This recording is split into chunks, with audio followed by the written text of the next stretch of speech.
আজ থেকে আমি একদম বদলে গেছি।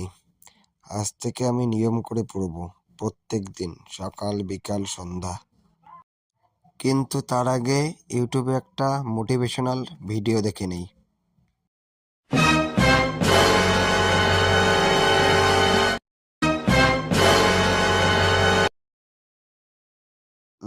ভাল লাগছে না, একটু রিলস দেখে নেই।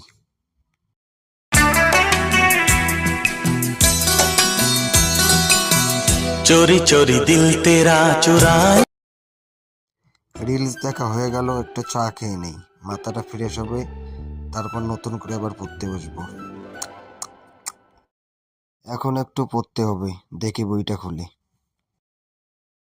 দূর বাবা, ভাল লাগছে না, কাল থেকে আবার পড়বো। আমার লাইফের সব থেকে বড় প্রজেক্ট কাল থেকে পড়া।